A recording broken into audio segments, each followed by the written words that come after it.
শুভ সন্ধ্যা সবাইকে। আজ হলো 7 নভেম্বর শুক্রবার। আজকের সন্ধ্যার বিশেষ বিশেষ খবরগুলি হলো: আগামী বিধানসভা নির্বাচনে উদারবন থেকে বিজেপির মনোনয়ন চেয়ে আবেদন কাঞ্চন সিংয়ের। পরিযায়ী পাখির সুরক্ষায় 163 ধারা জারি ডিমা হাসাও প্রশাসনের। রামকৃষ্ণ মিশনের মহারাজের হাতে শেষ কিস্তির চেক তুলে দিলেন সুব্রত। মুখ্যমন্ত্রীর আনটাইড ফান্ড। চার্টার্ড অ্যাকাউন্টেন্ট পরীক্ষায় উত্তীর্ণ মাদ্রাসা পড়ুয়া কালীগঞ্জের ফখরুল। মেঘালয়ের রাতাচড়া লুমসুলুং জাতীয় সড়কে গভীর রাতে একের পর এক গাড়ি ডাকাতি। জেলা পরিষদ সদস্যের মন্তব্যের প্রতিবাদে সরব দোলাইয়ের জনগণ। নমশূদ্র সমাজ আমার পকেট বুট। জুবিন ক্ষেত্র লাগোয়া জমি সিংহলেরই, নথি দেখিয়ে দাবি দেবব্রত শইকিয়ার। পথ কুকুরের কামড়, পৌরসভা থেকে 20 লক্ষ টাকা ক্ষতিপূরণ চেয়ে হাইকোর্টে যুবতী। দেশের দ্বিতীয় কম দুর্নীতির রাজ্য Mizoram, report CMS India corruption স্টাডিজের। রাজ্যে ভয়ঙ্কর রূপ নিয়েছে সোয়াইন ফিভার, সতর্ক হতে আহ্বান পশু চিকিৎসকের। বরাকে অস্থিরতা সৃষ্টি করতে মুক্তেশ্বরকে কাজে লাগিয়েছে কেউ, অভিমত বিজেপির। আয়নাখাল আসিমগঞ্জ আসামমালার সড়কের কাজে দুর্নীতি, সরব স্থানীয়রা। বিভাগীয় নির্দেশিকা মেনেই কাজ হচ্ছে দাবি নির্মাণ সংস্থার। এবং সর্বশেষ খবরটি হল, দুদিনের বৃষ্টিতে সড়কের করুণ দশা নিলামবাজারে, নাজেহাল জনসাধারণ। এবারে শুনুন বিস্তারিত খবর। শ্রীভূমি রামকৃষ্ণ মিশনের উন্নয়নে মুখ্যমন্ত্রী আনটাইড ফান্ড থেকে 50 লক্ষ টাকা বরাদ্দ করেন ডক্টর হিমন্ত বিশ্ব শর্মা। মুখ্যমন্ত্রীর বরাদ্দ অর্থ দিয়ে ইতিমধ্যে মিশন প্রাঙ্গণে কাজ চলছে। মিশনের তরফে নির্মাণ কমিটি কাজ তদারকি করছে। নির্মাণ কমিটির চেয়ারম্যান হিসেবে রয়েছেন অতিরিক্ত জেলাশাসক রূপক মজুমদার, সদস্য সচিব হিসেবে বাস্তুকার সুব্রত শীল সহ মিশনের অধ্যক্ষ প্রেম গুণানন্দ মহারাজ, জেলা বিজেপির প্রাক্তন সভাপতি সুব্রত সহ অন্যরা। মুখ্যমন্ত্রীর বরাদ্দকৃত অর্থ দিয়ে মিশনের বহু অর্ধসমাপ্ত কাজ ইতিমধ্যে সম্পন্ন করা হয়েছে। মুখ্যমন্ত্রীর বরাদ্দ অর্থের শেষ কিস্তির চেক বৃহস্পতিবার শ্রীভূমি রামকৃষ্ণ মিশনের অধ্যক্ষ প্রেম গুণানন্দ মহারাজের হাতে তুলে দেন জেলা বিজেপির প্রাক্তন সভাপতি সুব্রত ভট্টাচার্য। আসাম দর্শনের মাধ্যমে বিভিন্ন মঠ মন্দিরকে 3 লক্ষ টাকা করে প্রদান করছেন মুখ্যমন্ত্রী। এছাড়াও দুর্গোৎসবে বিভিন্ন সর্বজনীন পূজা কমিটিকে 10,000 টাকা করে সহায়তা প্রদান করা হয়েছে। রাজ্যের শ্রেষ্ঠ মুখ্যমন্ত্রী হিসেবে ডক্টর হিমন্ত বিশ্ব শর্মা কাজ করে যাচ্ছেন বলে মত ব্যক্ত করেন সুব্রত। তিনি বলেন, শ্রীভূমি রামকৃষ্ণ মিশনকে অর্থ মঞ্জুর করিয়ে দিতে বরাকের 2 মন্ত্রী কৃষ্ণেন্দু পাল ও কৌশিক রায় এবং বিধায়ক কমলাক্ষ দেব পুরকায়স্থ গুরুত্বপূর্ণ ভূমিকা গ্রহণ করেন। মূলত মিশন আর্তের সেবায় নিয়োজিত রয়েছে রামকৃষ্ণ মঠ ও রামকৃষ্ণ মিশন। বেলুড় মঠের তত্ত্বাবধানে এগিয়ে যাওয়া শ্রীভূমি রামকৃষ্ণ মিশন দরিদ্র ছাত্রছাত্রীদের বিনামূল্যে শিক্ষা প্রদান থেকে নিতান্তই কম মূল্যে চিকিৎসা সেবা প্রদান করে যাচ্ছে। এবার সংযোজিত হচ্ছে কম্পিউটার প্রশিক্ষণও। অপরদিকে চার্টার্ড অ্যাকাউন্ট পরীক্ষায় উত্তীর্ণ হয়ে চমক দেখালেন মাদ্রাসা পড়ুয়া ফখরুল। কালীগঞ্জ দেউয়াকুড়ি গ্রামের প্রয়াত আব্দুল খালিকের পুত্র ফখরুল ইসলাম চৌধুরী বদরপুরের দেওরাইল সিনিয়র মাদ্রাসার ছাত্র ফখরুল FM পাস করে করিমগঞ্জ কলেজে ভর্তি হন। সেখান থেকে উচ্চ মাধ্যমিক পাস করে দিল্লির এক সরকারি কলেজ থেকে বাণিজ্যে স্নাতক ডিগ্রি অর্জন করেন। তারপর ভর্তি হন দিল্লির দি institute of chartered accountant of ইন্ডিয়ায়। সেখান থেকে চার্টার্ড অ্যাকাউন্টেন্ট পরীক্ষায় উত্তীর্ণ হন। ফখরুল ইসলাম চৌধুরী বর্তমানে কাছাড়ের জনিগঞ্জে আরকেপি অ্যাসোসিয়েট নামের একটি চার্টার্ড অ্যাকাউন্টেন্ট ফার্মে কর্মরত। শ্রীভূমি জেলার কালীগঞ্জ এলাকার প্রত্যন্ত গ্রাম ডেউয়াকুড়ি থেকে কৃষকের ছেলে চার্টার্ড অ্যাকাউন্টেন্ট পরীক্ষায় উত্তীর্ণ হওয়ায় ডেউয়াকুড়ি সহ চরগুলা ও কালীগঞ্জ এলাকায় খুশির জোয়ার বইছে। তাকে অভিনন্দন জানিয়েছেন পরিচিত মহল। উল্লেখ্য, সোমবার চার্টার্ড অ্যাকাউন্টেন্ট পরীক্ষায় ফলাফল ঘোষণা হয়। অপরদিকে বরাক গুয়াহাটি সংযোগী 6 নম্বর জাতীয় সড়কের মেঘালয়ের রাতাচড়া থেকে লুমসুলুং পর্যন্ত এলাকায় গত 1 সপ্তাহ ধরে বিভিন্ন পণ্যবাহী ট্রাকে ডাকাতির ঘটনা সংঘটিত হচ্ছে। জানা গেছে, 1 সপ্তাহ ধরে খাসি দুর্বৃত্তরা এমন কাণ্ড সংঘটিত করে যাচ্ছে। প্রতিদিন রাতে সংঘটিত হচ্ছে এমন ঘটনা। 6 নম্বর জাতীয় সড়কের মেঘালয়ের রাতাচড়া থেকে লুমসুলুং এলাকায় পণ্যবাহী ট্রাক আটকে ডাকাতরা চালকদের মারধর করে ও গাড়িতে ভাঙচুর চালায়। লুটে নিয়ে যায় মোবাইল, নগদ অর্থসহ বিভিন্ন সামগ্রী। অপরদিকে জেলা পরিষদ সদস্যের মন্তব্যের প্রতিবাদে সরব দোলাইয়ের জনগণ।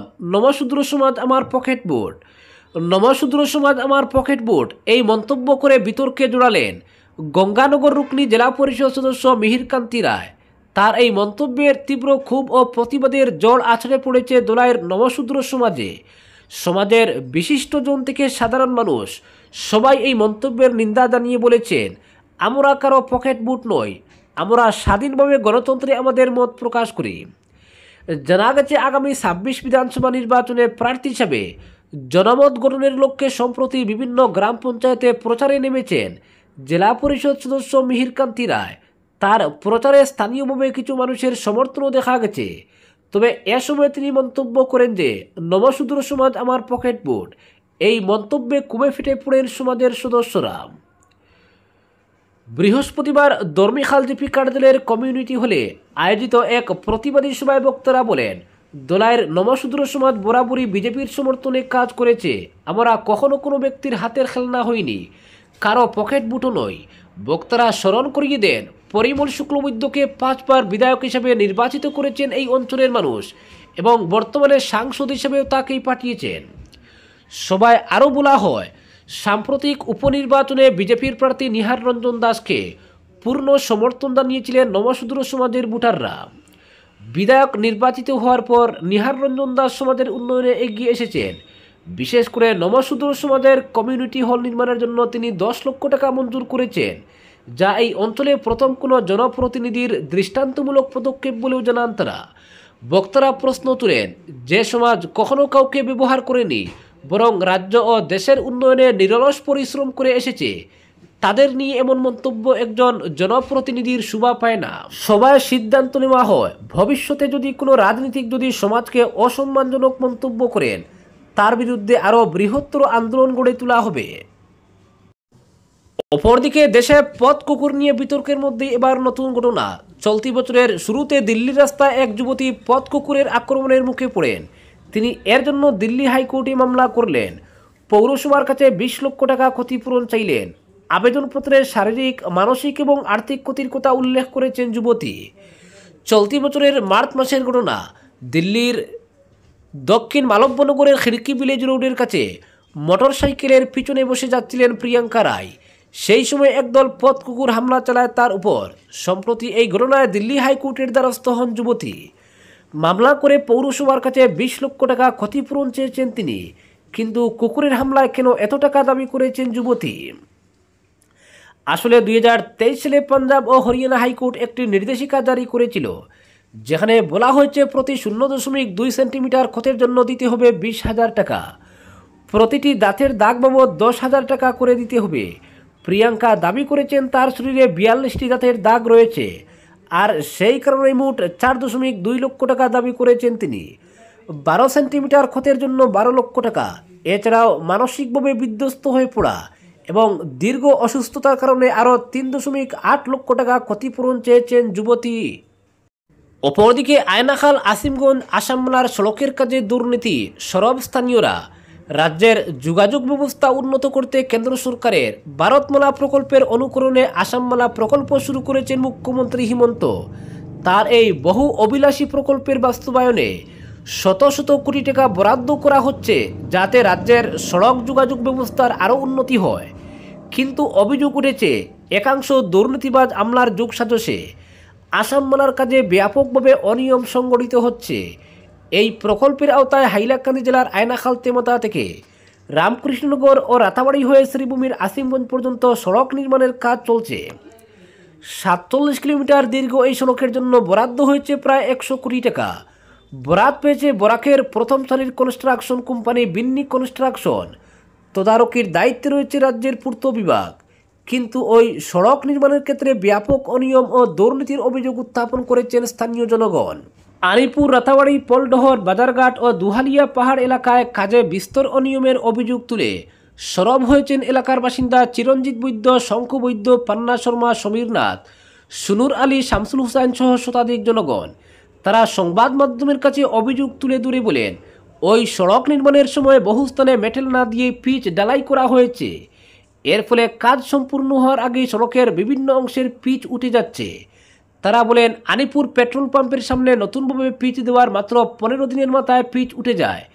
তাছাড়া সুগার মিল তেমাতার আশপাশের কিছু জায়গায় রাস্তা তলিয়ে গেছে। বাজারঘাট আতানগর সংযোগ সড়কের পাশেও মেটেল না করে সরাসরি মাটির উপর পিচ করে দেওয়ার অভিযোগ তুলেছেন জনগণ। এছাড়া নির্জন দুহালিয়া পাহাড় এলাকায় সড়ক ও সড়কের পাশে ড্রেন নির্মাণে ব্যাপক অনিয়ম হচ্ছে বলেও তাদের অভিযোগ। সুনুর আলী বলেন, সড়কের কোথাও কোথাও পুরনো সড়কের পিচ না উঠিয়ে এক্সকেভেটরের সাহায্যে আঁচড় দিয়ে আগের পিচের উপর নতুন পিচ ঢেলে দেওয়া হচ্ছে। যেহেতু নির্মাণের দায়িত্বে থাকা নির্মাণ সংস্থা খুব প্রভাবশালী, ফলে তারা পূর্ত বিভাগের রামকৃষ্ণনগর ও পাতারকান্দি সংমণ্ডলের বিভাগীয় আধিকারিক ও বাস্তুকারদের অনায়াসে ম্যানেজ করে দেদার দুর্নীতি সংগঠিত করে যাচ্ছেন। ফলে এলাকাবাসী বারবার কাজের গুণগত মান নিয়ে আওয়াজ তুললেও বিভাগীয় কোনো আধিকারিক বা বাস্তুকারকে সরেজমিনে এসে তদারকি করতে দেখা যায় না। এতে এক প্রকার মাঠে মার খাচ্ছে রাজ্য সরকার এবং বিশেষ করে মুখ্যমন্ত্রীর বহু অভিলাষী ওই প্রকল্প। ফলে তারা রাজ্যের মুখ্যমন্ত্রী ও পূর্ত বিভাগের পাশাপাশি বরাক উপত্যকা উন্নয়ন মন্ত্রী কৌশিক রায় ও মন্ত্রী কৃষ্ণেন্দু পালের দৃষ্টি আকর্ষণ করে চলমান দুর্নীতির উচ্চ পর্যায়ের তদন্তের দাবি জানিয়েছেন। অপরদিকে আগামী বছরের নির্বাচনে উদারবন বিধানসভা কেন্দ্র থেকে বিজেপির মনোনয়ন চাইলেন মজদুর সংঘের কর্মকর্তা কাঞ্চন সিং।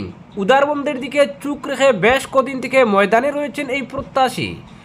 জেলা বিজেপির সভাপতি রূপম সাহার সঙ্গে দেখা করে দলীয় মনোনয়ন চেয়ে আবেদনপত্র তুলে দিলেন তিনি।